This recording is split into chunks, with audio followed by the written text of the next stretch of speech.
everybody, welcome to episode 9 of Composing with Jerry. We're still working on the Brazen Serpent, and we're going to do something a little different this week. This week we're going to be focusing on the sample library, the choir library that's going to be used for singing the lyrics. I'm using East-West Hollywood choirs. It's got a really cool utility there that lets you do kind of word building, where you can type in your lyrics and it'll have the choir sing those lyrics back with your MIDI data. And it's not cut and dry. You can't just type in the English versions of things and expect it to sing it back exactly the way it is, because there's a lot of different ways to pronounce the different vowels that we have in the English language, and there's a lot of diphthongs we deal with. So this is something I normally wouldn't do until after I'd finished composing the piece of music, but since I've never used MuseScore the same way that I've been using Finale, I kind of wanted to see what the end-game result was going to be like, the whole process, because unlike Finale, MuseScore's playback is already really top-notch. Those strings sound amazing. The woodwinds sound amazing. The brass sound really good. But it can't do everything that I wanted to do. Like during this snake biting scene, I needed to have strings do tremolo glissandos that are near the bridge, right? I wanted that special kind of effect that it can't do with MuseScore. And I also wanted the brass to be a little more punchy and come through that mix a little better than they were. And so basically what I'm doing is I've exported all of the information in MuseScore as individual audio tracks and individual MIDI tracks. And I've brought all that into Logic. And so for every instrument you're going to have a MIDI track, and then every instrument you're also going to have an audio track. Now, 99% of the time, or not, let's say 90% of the time, those audio tracks that are there are what's going to be in the final mix, because MuseScore already does sound really good. Whereas when I dealt with Finale, I never used I never exported the audio. It was always just the MIDI data, and I brought that into my digital audio workstation. And for every staff, I had to load up its own virtual instrument.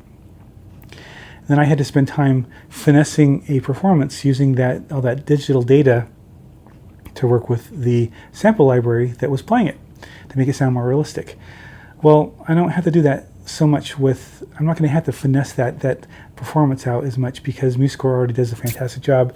All the instruments sound amazing, and the way that it plays back those, that interprets the legato and other kind of, things, it does a really good job. What I'm doing right now is I'm just going to be enhancing what's already there with stuff that it can't do on its own.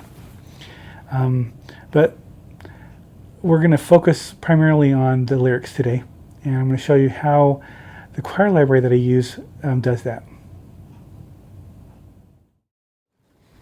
So I'm going to put my headphones on, and I've got MuseScore open, and I've gone to the first phrase that has any lyrics, and so this has lyrics that, so I'm going to read it in English so that you have a reference point for when we look at it in looking at Votox, because it's going to be interesting. So, for now to sorrow, must I tune my song and set my harp to notes of saddest woe. Now, the software doesn't automatically assume that it just sings a long ooh during all those notes. In Votox, you actually have to have a syllable for every note that it encounters. And since this C is different from this A, you have to have another ooh sound. And since this B is different from the C, it's going to be a ooh again. And then oon, my song. So you'll see that in a second. But I just want you to look at it in English again. And then we're going to look at it in a completely different alien language. Let's go into waveform, where I've got this loaded up. And I'm going to open up Opus, which is what East-West uses. And here is Votox. So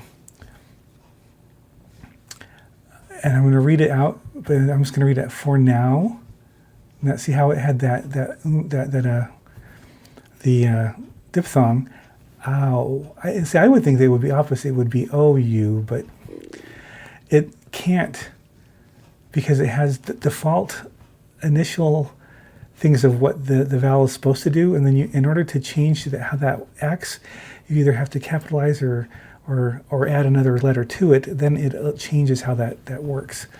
So anyway, so for now, to sorrow, must or must, I tune my song and set my ha-arp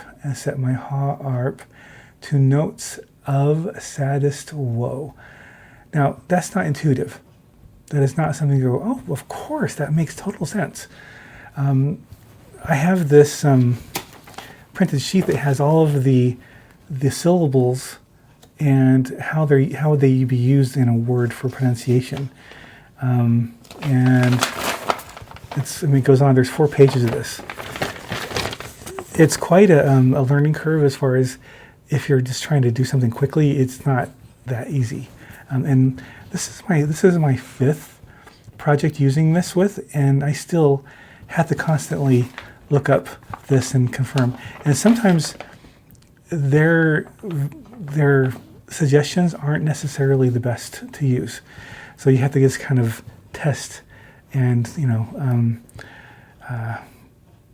hit or miss, and just kind of just get it work. You have to do all this testing to make it work. But I'm going to play it, the soprano line, and sometimes it does, sometimes it doesn't. But sometimes it'll cut out either the first or the second vowel of when you have a multi-vowel word. So I'm just going to say play.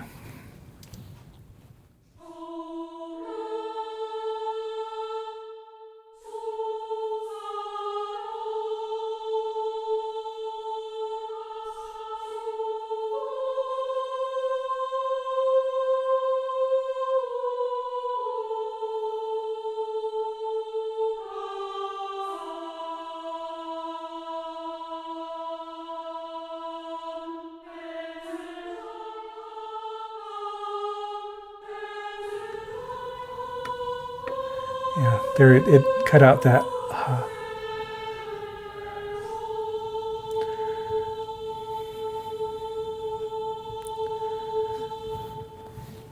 So does that sound like English? Kind of. I think that if I were to listen to if you listen to a regular choir sing that, it's not going to be exactly how you would think it anyway as well. But this doesn't sound as natural. And I am toying with the idea of possibly doing a trial run of that AI choir thing that's already made for MuseScore. And it will interpret and read those notes and the lyrics naturally, which I'm a little skeptical about, because, but then again, this came out way before AI. And so every syllable, every vowel, every diphthong had to be kind of programmed and arranged in a way so that it could sound like a good guesstimation of what English lyrics would sound. Now, the cool thing with this is if you can build your own phrases. This is the first phrase, and if you go under the phrases, I'm just going to look right here. Go to English phrases, which you can't see anymore because it's off the screen. But I'm going to bring in phrase 3. And this is Moses, we have sinned. Moses, we have sinned. We have now. I had the sopranos do poken, and then I had the altos do soken. For whatever reason, if I have spoken, it takes a really long time on the S, and you can't even hear it anyway much. It's like spoken, it takes its time. So I made it do that. Against the Lord we have spoken against thee. Pray. See, you wouldn't think that pray would be E with a capital E. On to the lowercase t with an exclamation point is the sound. Like when you say breathe or the or they or thee, right?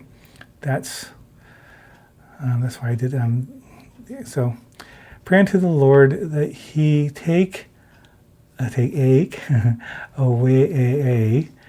away the serpents from us. So let's go to the next section here that has that, and I'm going to bring it over to. That's going to be. That's not it. I don't think. Maybe it is. Let's see.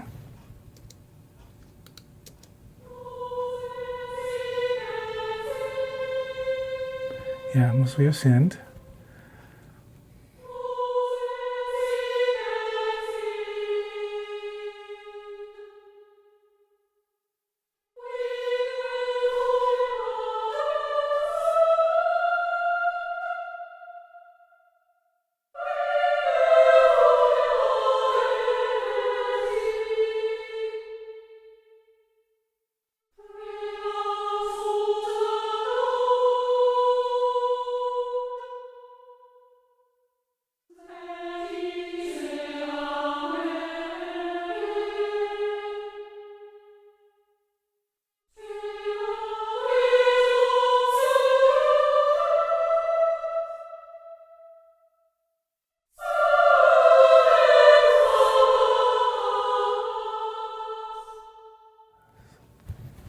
Okay, so anyway, you see how that works now. So that's what I had to do, and I had to do that with each individual phrase for each individual voice part, and then I had to save those. And so when I first tried to load everything up into Logic, for whatever reason, if you look on this part, the browse, there's the Men's Web or Word Builder Multi. It wouldn't load it. So that's the reason why I did all this in Traction waveform. I actually go back and forth between editing stuff in Traction, and then sometimes I'll edit stuff in Logic, but it's all fine. So let's take this. So what I did is I did all that. I exported each one of these as its own part, audio part, and then I brought it into Logic. Let's go into Logic. So here we are. I think this is this is here's the opening. When I'm just going to solo the soprano. But let's get a little closer here.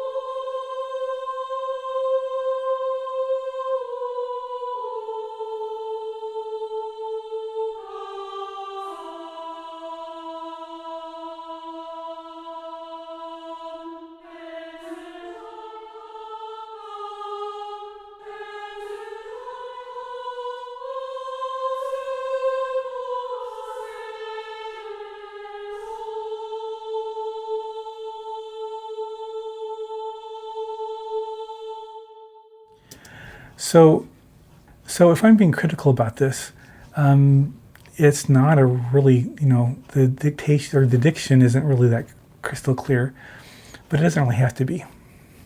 I'm going to play all of the choir and the orchestra together so we can hear this together, and you get a chance to kind of see what I mean about that. It doesn't have to be perfect, because when it's mixed in with the orchestra, you're going to lose.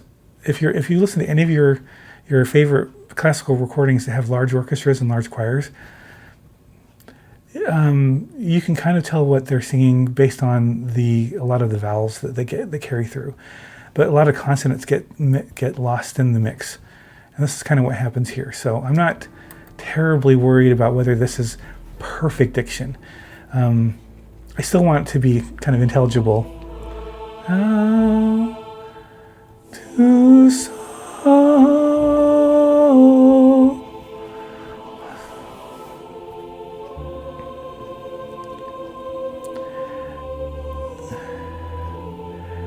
And I will say that traction sometimes adds a little bit of humanization, so it's not strictly on the beat.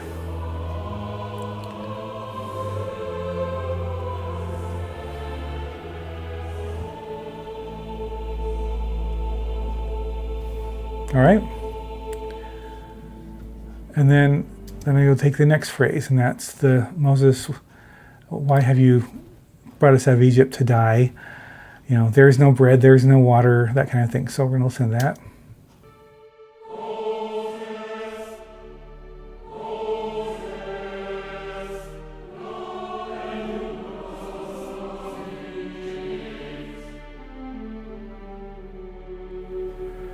What in the world? Oh, wow. I didn't realize it did that.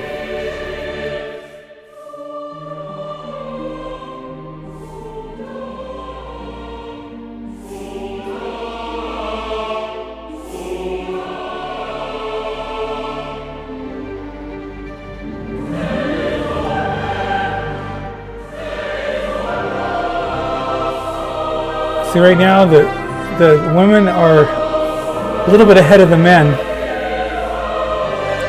so they're not on the beat.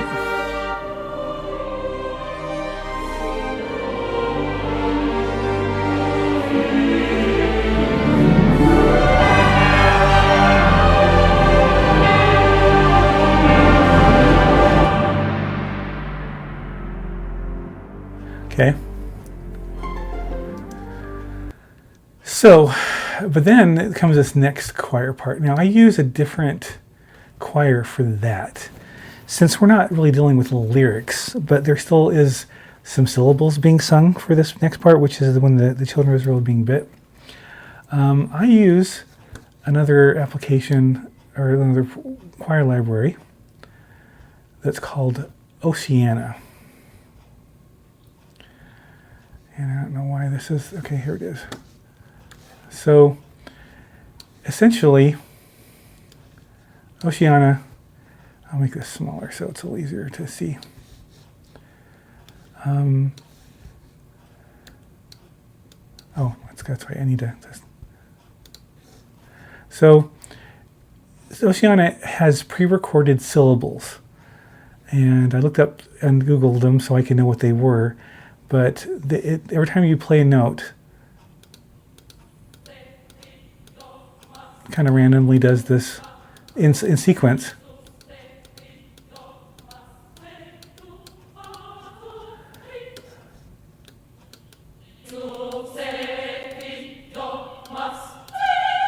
But you hear that heavy vibrato, that really intensity. That's what I needed for this part of the thing. And the Hollywood choirs does not have that kind of intensity. It can reach pretty decent volumes, but it doesn't have that kind of intensity, that vibrato in there.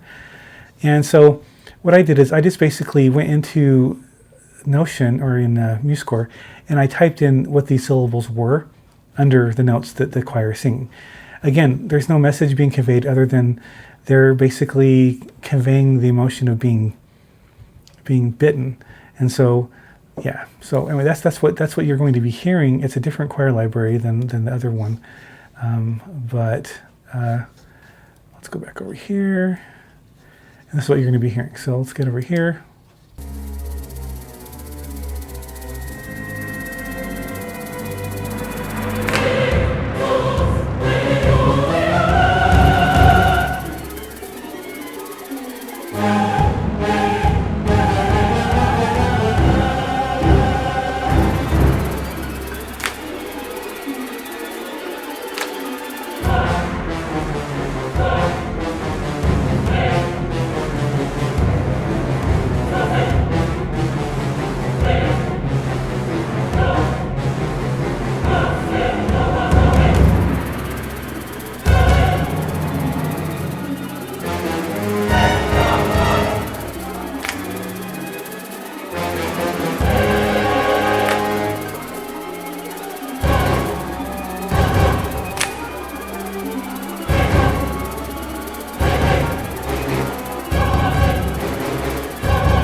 So that's the Oceana Choir.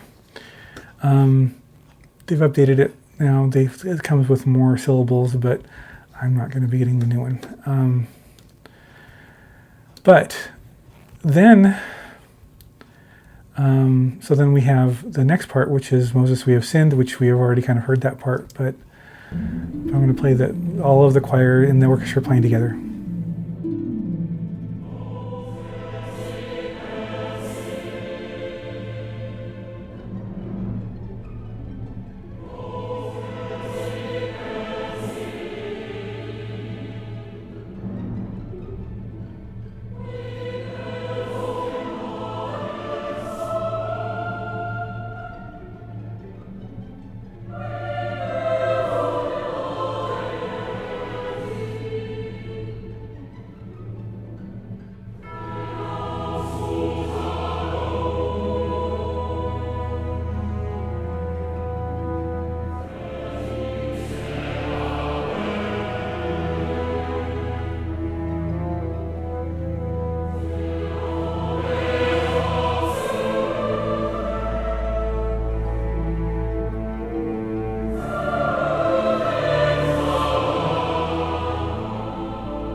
Now, when we get to this next section,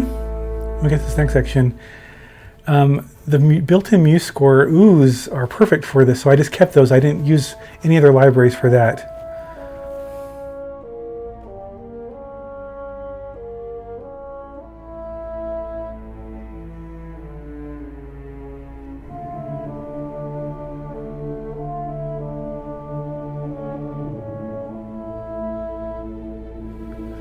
Women come in.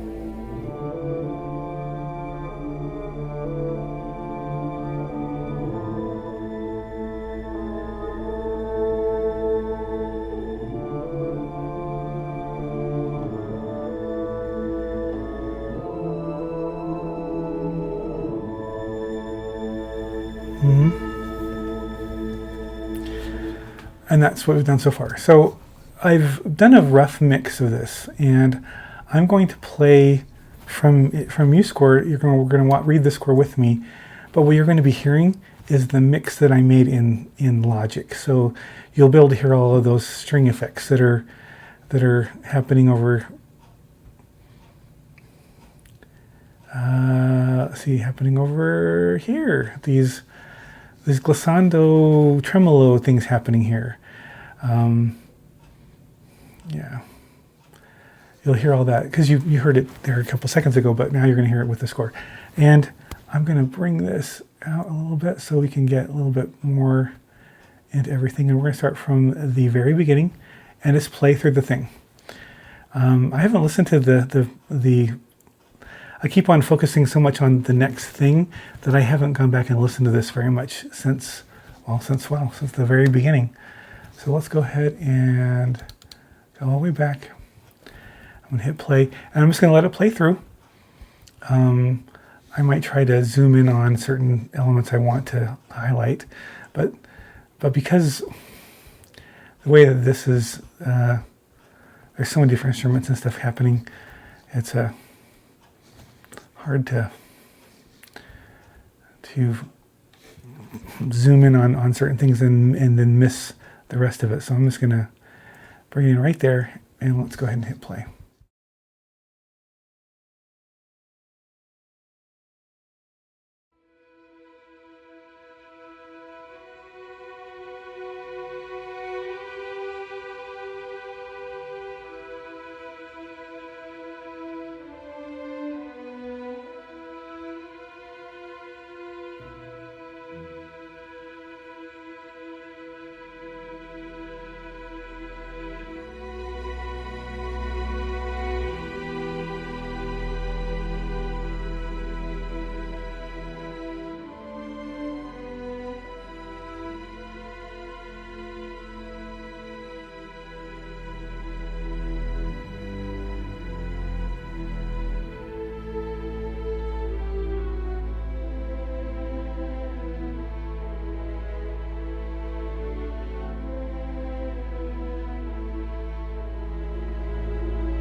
I love these strings. So expressive.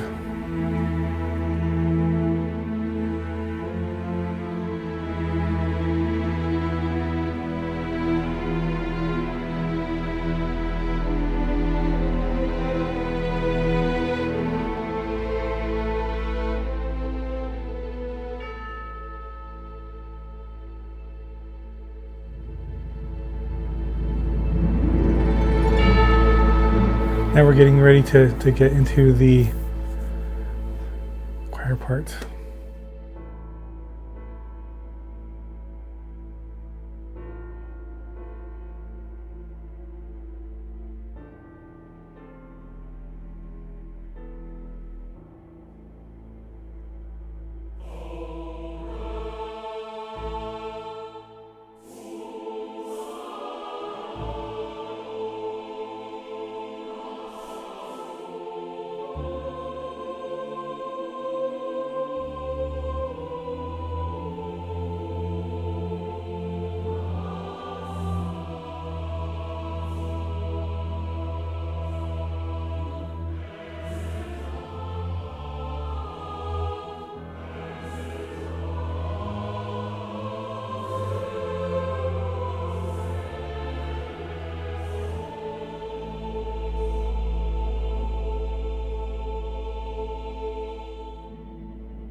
here's where I come in with the other choir library, and I just typed in the lyrics, the syllables that I googled them, and then this is what it says. So it doesn't matter what they are, or if this.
And here comes Moses praying, which is bassoon, with the crescendos happening with the bass drum.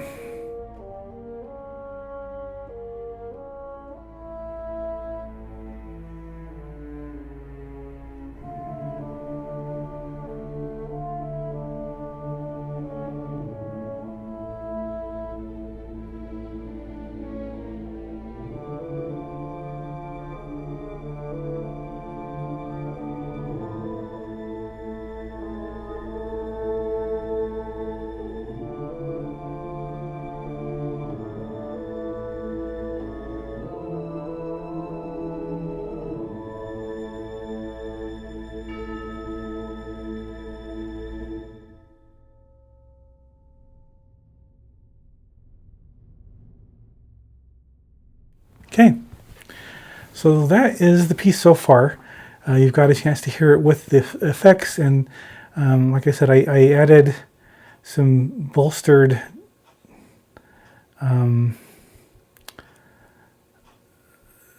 brass right here with the French horns and the trombones and the tuba, and then I brought in the trumpets to do the split soprano parts, just so they have something to do. And yeah, that's what we've done. So what'd you think? I actually kind of like it, the choir. It's again, the diction isn't going to be 100% intelligible. If you're a choir in a larger ensemble setting like that, you're probably going to be understanding probably 65 to maybe 75% of the words anyway.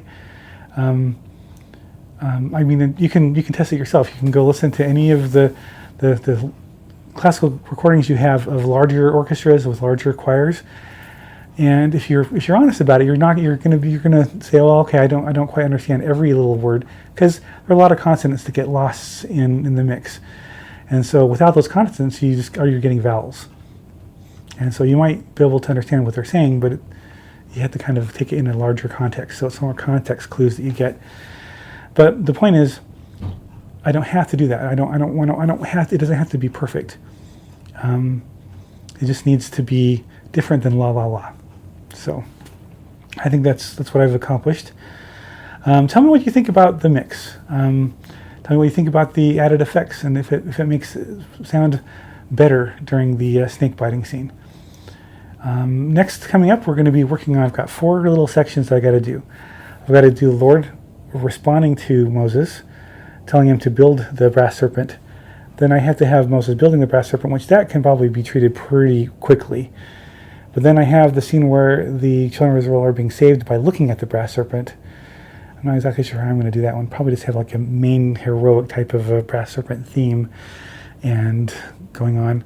And then I'm going to be having a recapitulation of the original material that we had at the very beginning of the piece, but instead of being depressing and in pain and miasmic, we're going to be hopeful and more positive and moving forth in faith. So that's the goal. I don't know how soon I'll be able to get all that done, but that's the idea. And now that I don't have to worry about any more lyrics, I can use the choir as essentially just another instrument in the orchestra, and yeah, that'll work a lot better. So thank you so much for staying here with me on these. Thank you for commenting. Please comment. Let me know what you think. It helps with visibility, and it helps me it helps with any kind of feedback. And I'm open to criticism as long as it's constructive. And a couple of you have already left some comments in previous episodes with suggestions, and it's awesome. Thank you so much. So again, thank you. We'll see you next week for episode 10. Have a great week.